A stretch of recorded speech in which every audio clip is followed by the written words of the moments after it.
बिहार में चुनाव को लेकर सियासी पारा आसमान पर है। बैठकों और रैलियों का दौर जारी और इसी कड़ी में एनडीए के नेताओं की बड़ी बैठक हुई। बैठक में अमित शाह के साथ बिहार में एनडीए के सहयोगी दलों के सभी पार्टी के नेता मौजूद थे। बैठक में चुनावी रणनीति पर चर्चा हुई। उधर सीएम को लेकर एनडीए में नीतीश के नाम पर सहमति के आसार दिखने लगे हैं। सबके अलग आज नीतीश कुमार ईद के मौके पर सुबह गांधी मैदान पहुंचे और लोगों को शुभकामनाएं दी।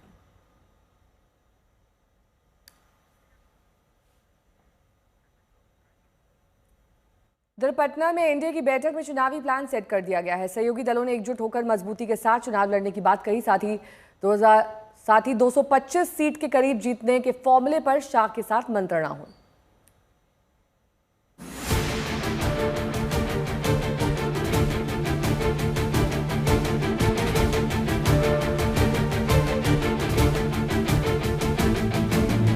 बिहार में फिर से सत्ता में वापसी के लिए एनडीए ने अपने नए प्लान पर काम करना शुरू कर दिया है। राजनीति में बीजेपी के चाणक्य कहे जाने वाले अमित शाह ने सियासी पिच पर साथियों के साथ बैठक की और आगे का पूरा प्लान सेट कर दिया।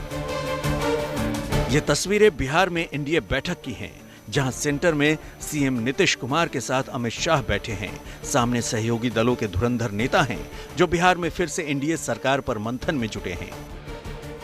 पटना पहुंचे अमित शाह ने करीब आधे घंटे तक सहयोगियों के साथ मंथन किया। आज तक को सूत्रों से मिली जानकारी के मुताबिक बैठक में सहयोगी दलों के साथ सीट बंटवारे पर बात हुई।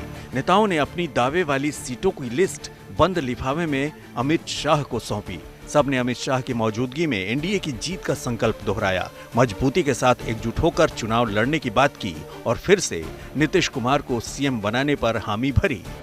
देखिए, माननीय मुख्यमंत्री जी हम लोग के अभी सरकार के अगुआ हैं और उन्हीं के चेहरों पर चुनाव लड़ना है, ये सभी लोग बोल चुके हैं। एनडीए के शीर्ष नेतृत्व भी बोल चुका है, तो हम नहीं समझते कि इस पर कोई चर्चा कर सकते। इन सब के बीच पटना में एक कार्यक्रम के बीच नीतीश कुमार ने फिर अपनी पुरानी बात को दोहराया और साफ कर दिया कि 2 बार गलती हो गई, अब इधर उधर नहीं होगा। और हम ही लोग तो एक ही साथ थे, तो उसी समय अब हमसे गलती हुआ पटिया में कि 2 बार उन्हीं लोगों को ली 1.5 महीना, तो हम लोगों ने तय कर लिया कि ये गलत है, ये कभी नहीं होगा। और शुरू से, और हमको मुख्यमंत्री कौन बताए थे? अटल बिहारी वाजपेयी जी ने मुझको बनाया था। इन सब के बीच गृह मंत्री अमित शाह ने आरजेडी के गढ़ गोपालगंज में रैली के साथ चुनावी अभियान का शंखनाद भी कर दिया। अमित शाह ने लालू और उनके परिवार को निशाने पर लिया, जंगल राज का जिक्र कर जोरदार हमला किया। आरजेडी थी तब क्या था? रंगदारी, जंगल राज, दबंगई, डकैती, अपहरण, फिरौती, पूरे बिहार को तबाह कर रखा था। और इतने घोटाले किए भाइयों बहनों, इनको लाज भी नहीं आती, शर्म भी नहीं है। अलकतरा घोटाला किया, बाढ़ राहत घोटाला किया, रेलवे होटल घोटाला किया, मिट्टी घोटाला किया, चारवा विद्यालय घोटाला किया और गौ माता का चारा भी ये लालू जी खा गए, लालू जी खा गए।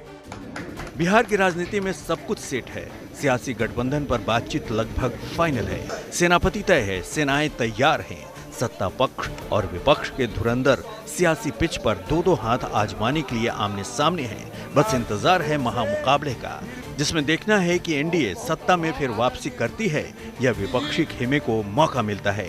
शशि भूषण, पटना, आज तक।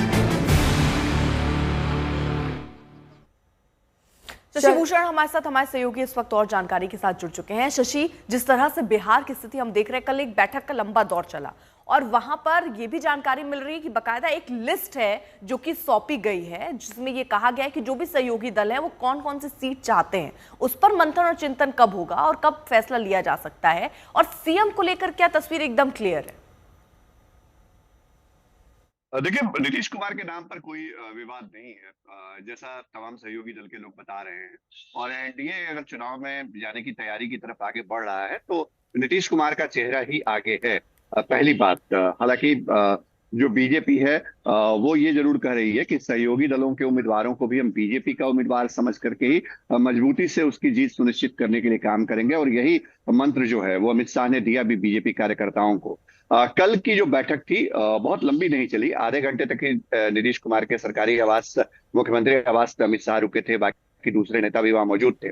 और ये एजेंडा पहले से तय था, जो हमारे सोर्सेज हमें जानकारी दे रहे थे उसके मुताबिक सभी घटक दलों के शीर्ष नेताओं को यह कहा गया था कि विधानसभा चुनाव को लेकर के उनके दावे वाली जो सीटें हैं उसमें वो लिस्ट देंगे अपने पन लिफाफे में अपनी तरफ से, और साथ ही साथ ये भी बताएंगे कि जिस सीट की दावेदारी वो कर रहे हैं वहां पर किस जातीय समीकरण के साथ उम्मीदवार होगा, मतलब उम्मीदवार किस जाति का होगा।